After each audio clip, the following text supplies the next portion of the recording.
Yo, what's good? What's poppy? What's happening? This is Swatanzama from the 777 Trading Institute. It's the young millionaire trader, you know what I'm saying? The six-figure nigga, the six-figure trader, you know what I'm saying? The five figures monthly young nigga, if you know what I'm saying. This is him. I am him. Okay, so done with the introduction. Let's just move to the chart. This is NASDAQ. As you guys know, I only trade NASDAQ. I love and hate this bitch, but love her more. So, this is our current positions. I'm pretty sure I explained everything on the last. Um, I'm pretty sure I explained everything on the last video, but this was my entry snipper entry, minimal drawdown, like almost zero drawdown. Sniper trade caught it now after NFP dropped on me and took me out of my buys here. My limits took like a L. No problems. I'm in profit yet again. So yeah, we're gonna be holding this position as I explained a lot on my last video. I'll just recap exactly why I think I'm gonna be holding or why I see Nasdaq falling further. It is because we are selling off of this daily sell zone right here. We are selling off of this daily order block. This is the daily order block that actually did break price structure. In actual terms, this is the order block that actually broke structure, if we're being technical about it. Right, but this is the daily OB right here. This zone that broke. This low was created. This low was created, creating like double bottom like W type of structure, which means there was a lot of liquidity below these lows, and boom, liquidity was taken. They entered a hella sell orders at this point, and now they've just been holding these sell orders. So now as price comes back to this point right here, right, so this reactivates all the sell order flow volume that was within this area, right? And we are now looking to take Nasdaq even further down. How further down, my nigga? Could be like to zero if I could. But realistically, I'm looking to take Nasdaq at least to these lows, and these lows. Once it hits these lows, or once it breaks this previous low, right, this previous high, this daily low, sorry, this daily low, I'll be locking in my profits. Looking for another entry because I'm holding this entry from last week, and then once it breaks these lows, I'll still be looking for more entries. I'm looking to take it to the downside, as you can see. We're selling off of this daily OB, okay? The reason for that is solely because I am looking for Nasdaq buys, like long term, right? The reason for that is because of this long move up, this long bullish move up, okay? So boom, boom, boom. Look at this, just flipping bullish. Like from this point, there was a consolidation, right? And then right after that consolidation, there was just a bullish move upwards, a retracement, bullish move upwards, a retracement, bullish move upwards. You know what I'm saying? So right now we didn't really get an area for price to stop at and to accumulate orders, buy orders, right? Because now it's just been moving up, up, up, up. So now we're looking at a point for them to actually accumulate buy orders in order for them to take this set daily sell zone out, okay? Because there's a lot of sell order flow volume inside the zone. So the first step inside the zone, they're letting, like, there's a lot of sell order flow volume that's being activated. It means when price drops, right, like now, when price drops, gets out of the zone, the sell order flow volume that was here, as price comes back up, the sell order flow volume that was there the first time price came back is not the same amount of sell order flow volume because it was activated at the first touch.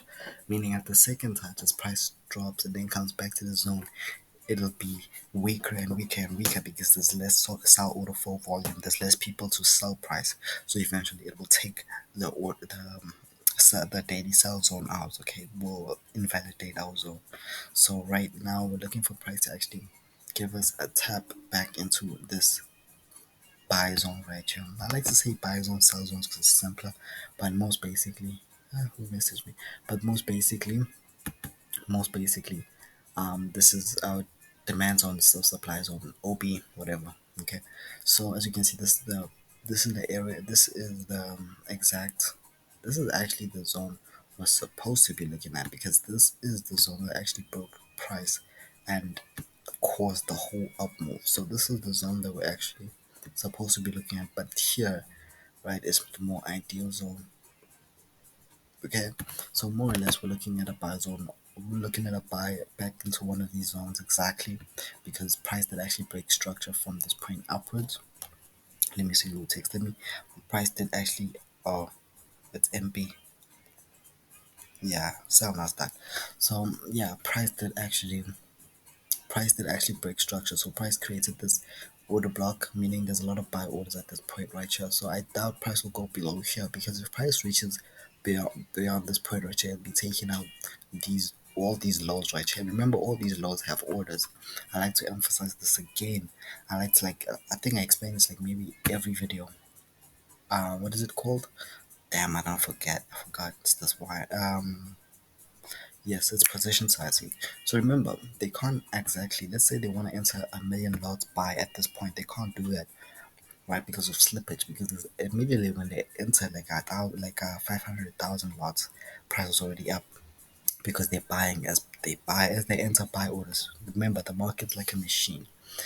For every input, there's an output. So if they buy, it'll go up. If they sell, it'll go down. If they buy, it'll tick up. If they sell, it'll tick down. So as you say, the input was the buy or sell orders, and then the output was how price moved. So as soon as they input their buy orders, price is already moving up, because they are using the highest. They have the most amount of volume.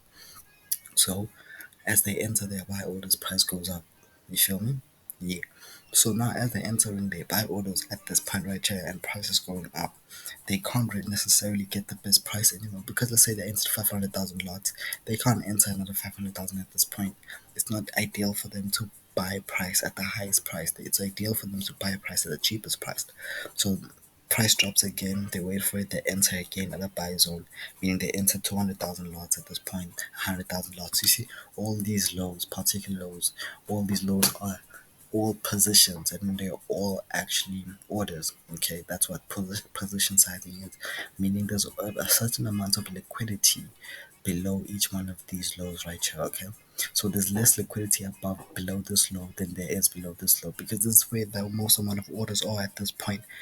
Not this point right here. Let me just start using this. So there's a certain amount of liquidity that's here, and a certain amount that's here, but the amount that's here is more than the amount that's here, if you get me.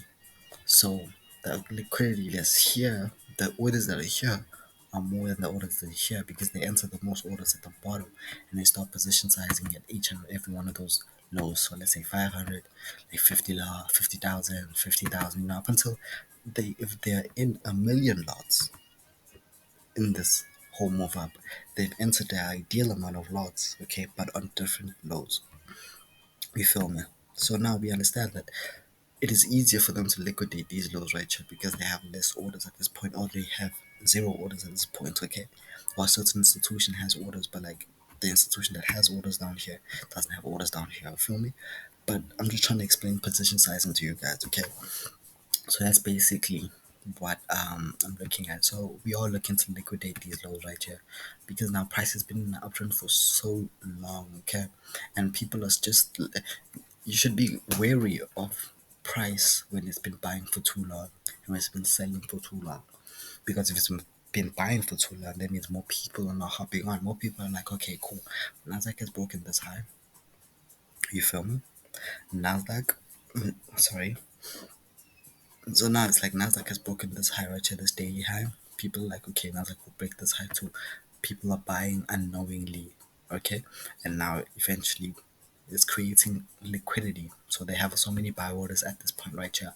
They can actually sell into those buy orders, profit out of those buy orders right there, make money on both sides of the market, because they profit from the sells, taking out all the buy orders. Because remember, the market is a zero sum market.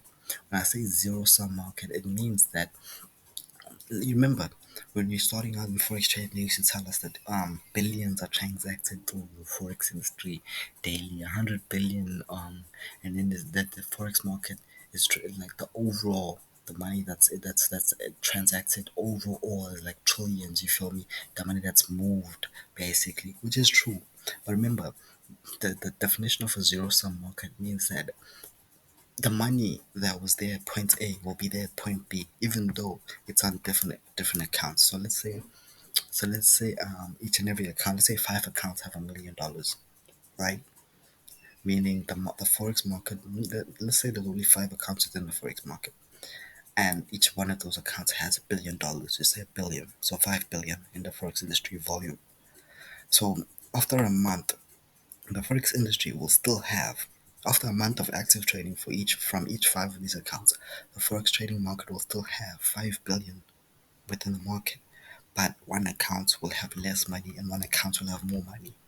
What I'm trying to say is people, so the how the markets move is it's a zero sum market. So for someone to win, someone has to lose. I know they told you in forex that's cap, but it's true. Because for someone to win, someone has to lose. For someone to profit, someone has to go into negatives. So now for them to actually actively sell price against the buy orders, there needs to be buy orders. For them to be able to sell price, because remember, whenever at any particular time in the market, right? Any particular time in the market, let's just say even sorry, let's say at this point, as you can see, price is turning downward. So let's just say at this point, right, champ, at any particular point within the market, for price to move, there has to be an equal amount of buy orders as they have sell orders. So for them to sell price, there has to be an equal amount of buy orders on the other side of their orders. Okay? So they have to actually entice you guys, the retail traders, even me. I've sometimes even fallen into the trap. So they have to entice the retail traders, as we are 1% of the market, but they have to entice the retail traders so they can create enough liquidity for them to actually move these massive amounts of money downwards. So we need a lot of people buying Nasdaq at this point. So now remember, when everyone's buying the stock, or when everyone's buying the instrument or the asset, start selling. You know that thing of like when there's blood on the streets, buy property. That's basically it. When there's fear, greed is your best flipping mindset. Be greedy. When there's fear within the markets, be greedy. When there's greed, be fearful. So at this point, right, that's how you think like the market makers, like the big banks, and how you profit from the markets. So yeah, now that we understand that there's a lot of buy liquidity, a lot of people are trying to take Nasdaq upwards. We now understand that Nasdaq will start crashing because there's a lot of buy orders, meaning they'll start executing their sell orders because there's enough people on the other side of their orders, so they can actually actively liquidate and move all their funds into sell orders. If you know what I'm saying. So now we look. That's basically what we're looking at right now on Nasdaq. We're looking at for Nasdaq to fall, to dip, and then we're gonna be looking to buy the rally at one of these buy zones right here, and then we'll be looking to actually take out this weekly, this daily sell zone and go up to these highs. I'm still going to do a lot of my research on exactly what are the fundamentals behind Nasdaq at this point, because I'm not gonna like turn a blind eye to the fact that fundamentals don't move the markets, guys.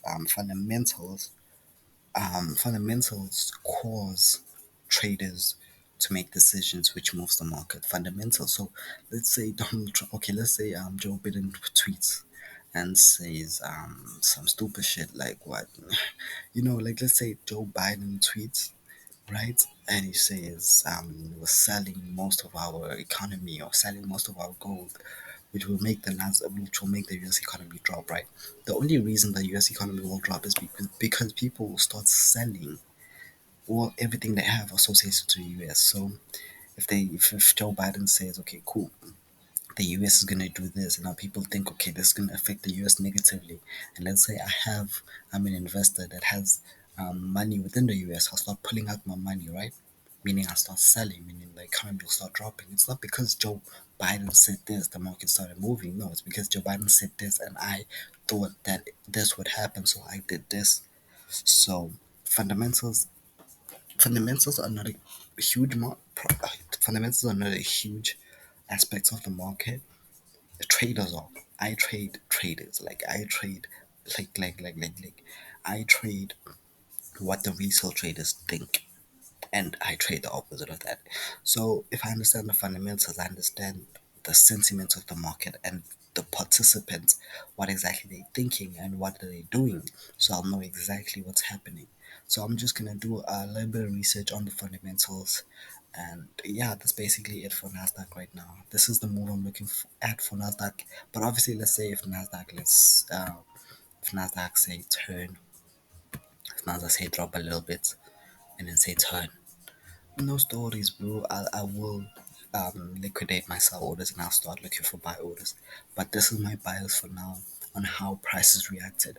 So that is why I'm forming this particular bias, because of how prices reacted and how it has been going through, how like this is my bias on my analysis on Nasdaq. Okay, this video wasn't really like an analysis, chart analysis, but it was a key video in terms of understanding exactly who and what moves the markets. Okay, so basically, this is my analysis on Nasdaq, guys. We are going to be looking to for Nasdaq to drop more and more and more. Right, I am in loss on my funding account, my demo, um, and I'm also in loss on my live account. But yeah, we're just looking to take Nasdaq up until here. I'll start securing at this point, and then looking for at least let's see what happens. Like maybe they'll take out or maybe buy over here a little bit. You know what I'm saying? A hedging buy order, and then a rally through, a dip through. You know what I'm saying? But that's basically it on Nasdaq. There's a lot of theory of Nasdaq continuing to fall for the rest of the year. I believe that. But that's basically what I wanted to cover. I just wanted to explain a couple things. This is Monday, market open, you know what I'm saying? So yeah, we'll be holding this trade hopefully throughout the week. And I'll update you guys tomorrow, dropping daily. So please like, subscribe, comment, download, share, pirate if you have to. Anything anything to interact with my shit. And yeah, guys, this is 777FX. I'm gonna do the outro again. This is 777FX. Especially I'm the millionaire young nigga, if you know what I'm saying. The 6-figure trader, you know what I'm saying. 5 figures monthly young nigga, you know what I'm saying. This is he.